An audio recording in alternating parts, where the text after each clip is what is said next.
Baik, Assalamualaikum warahmatullahi wabarakatuh. Perkenalkan, nama saya Anawaya Zahra Putri. Saya sebagai moderator dalam pembacaan presentasi materi mengenai file kabinet elektronik, dasar-dasar database, sistem manajemen database, dan komputer dan pribadi dari kelompok 6 Teknologi Informatika Program Studi Biologi tahun 2021. Baik, untuk materi file kabinet elektronik, dasar-dasar database akan disampaikan dan dijelaskan oleh rekan saya Arwini Puspita dan Hamdayani. Kepadanya dipersilahkan. Baik, terima kasih kepada moderator yang telah memberikan saya kesempatan untuk melakukan presentasi. Perkenalkan, nama saya Arwini Puspita dengan NIM F1D1210019.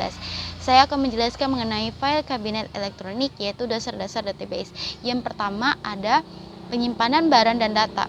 Jadi setiap manusia berkepentingan memiliki tempat khusus dan teratur untuk menyimpan berbagai jenis barang ataupun data yang dimilikinya.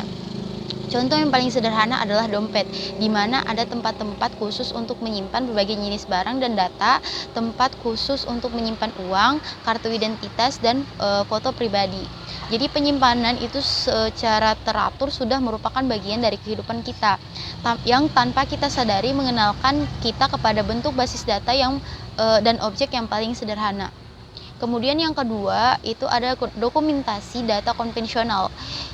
Penyimpanan data lama-kelamaan tidak hanya sekadar menaruh berkas pada tempat yang sama, tapi juga harus mengelompokkannya ke dalam kategori-kategori yang sama pula. Hal ini untuk memudahkan dalam pencarian dan pengambilan selain untuk pemeliharaan. Contoh yang paling mudah dikenali itu adalah perpustakaan, di mana buku-buku yang punya kategori yang sama ditempatkan dalam satu lemari yang sama pula. Terima kasih, saya kembalikan kepada moderator. Kategorisasi data. Setiap orang atau objek tertentu selalu dapat dibagi ke dalam kategori tertentu. Dari kategori inilah dapat diambil kesimpulan tentang perbedaan dan persamaan yang dimiliki oleh beberapa sampel. Contoh sederhana adalah basis data karyawan.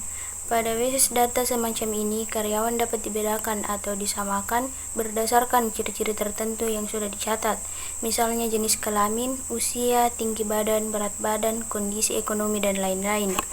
Basis data atau database adalah suatu tempat atau wadah untuk menyimpan berbagai jenis data dari suatu kumpulan atau komunitas sampel. Di masa lalu, pengumpulan data dilakukan dengan menulis di atas kertas yang disimpan dalam lemari besar, sedangkan saat ini sudah dapat dilakukan dalam bentuk data digital yang disimpan dalam server. Pengumpulan data pun sudah semakin canggih, misalnya sudah dalam bentuk pindai sidik jari atau retina.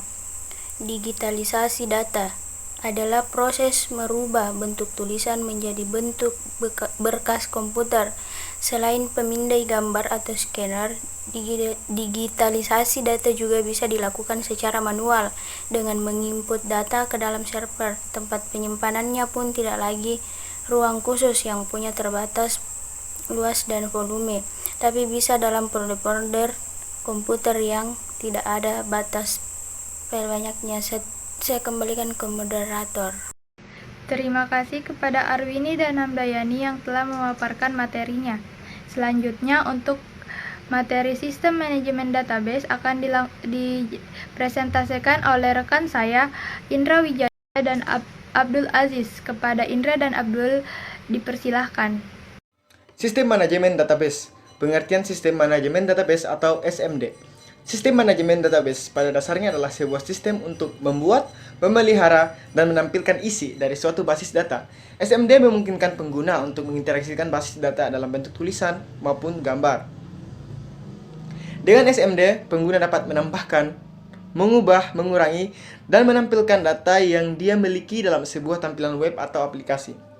Perangkat keras SMD membutuhkan perangkat keras, minimal dalam bentuk komputer operasional dan komputer khusus yang berfungsi sebagai server. Bisa dilihat pada gambar.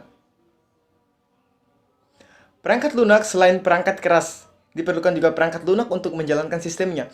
Ada banyak perangkat lunak untuk SMD seperti Microsoft Access, MySQL, Berlin, Sybase, Oracle, dan lain-lain. Microsoft Access biasanya digunakan untuk keperluan personal atau industri kecil dan menengah. Untuk perusahaan yang lebih besar biasanya menggunakan MySQL atau Oracle. atau perangkat lunak sejenis lainnya. Terima kasih kepada moderator yang telah memberikan saya kesempatan presentasi. Baiklah, saya akan melanjutkan materi tentang sistem manajemen database. Manfaat sistem manajemen database. Berikut salah satu dari manfaat atau fungsi DBMS. A. Data definition. DBMS harus dapat mengolah pendefinisian data. B. Data manipulation. DBMS harus dapat menangani permintaan dari pemakai untuk mengakses data. C. Data security dan integrity. DBMS harus dapat memeriksa security dan integrity data yang didefinisikan oleh DBA. D. Data recovery dan consurance. DBMS harus dapat menangani kegagalan-kegagalan pengaksesan database yang dapat disebabkan oleh kesalahan sistem, kerusakan disk, dan sebagainya. E. Data dictionary. DBMS harus menyediakan data dictionary. F. Performance. DBMS harus menangani unjuk kerja dari semua fungsi seefisien mungkin. Itulah penjelasan saya tadi. Saya kembalikan kepada moderator. Terima kasih. Baik, materi selanjutnya akan dipaparkan oleh rekan saya Angelista Elsayanti dan Muhammad Gilang. Kepada Angelista Elsayanti dan Muhammad Gilang dipersilahkan. Baik, terima kasih atas kesempatan yang diberikan oleh moderator kepada saya untuk melakukan presentasi. Materi yang akan saya bawakan yaitu komputer dan pribadi. Istilah komputer pribadi atau PC mempunyai beberapa arti. Istilah umum yang merujuk pada komputer yang dapat digunakan dan diperoleh orang dengan mudah. Istilah umum yang merujuk kepada mikrokomputer yang sesuai dengan spesifikasi IBM. Komputer pribadi yang pertama kali dikeluarkan oleh IBM dan secara tidak langsung mencetuskan penggunaan istilah PC atau personal komputer. Istilah komputer pribadi pertama kali digunakan di majalah New Scientist pada tahun 1964 dalam artikel berseri yang berjudul Dunia pada tahun 1984. Dalam buku Hilangnya Pekerjaan Tulis-Menulis, Arthur L. Samuel dari Pusat Penelitian Watson menulis, meskipun mungkin saja kita dapat memperoleh pendidikan di rumah atau PC orang tersebut sendiri, sifat asli manusia tetap tidak akan berubah. Generasi pertama mikrokomputer mulai bermunculan pada tahun 70-an. Namun begitu, ia tidak berkemampuan tinggi dan kurang cakap dibandingkan dengan komputer bisnis atau bisnis komputer.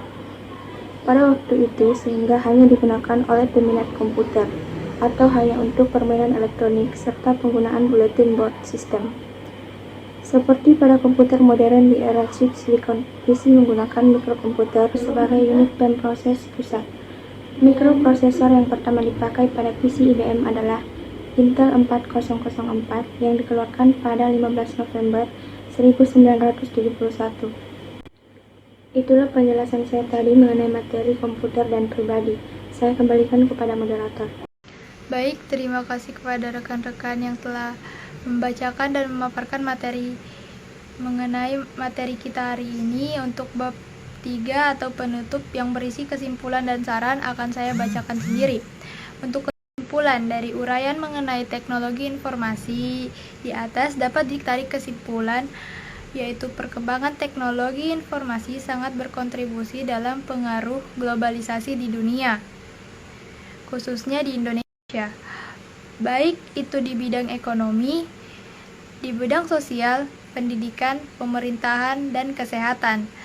Walaupun memiliki dampak positif yang sangat membantu dalam sebuah pekerjaan, namun juga memiliki dampak negatif yang jika dimanfaatkan tidak sesuai dengan kebutuhannya, yang dimana akan berpengaruh pada kehidupan di masa yang akan datang. Hal ini akan berlangsung secara terus-menerus sampai terhentinya kehidupan di muka bumi ini.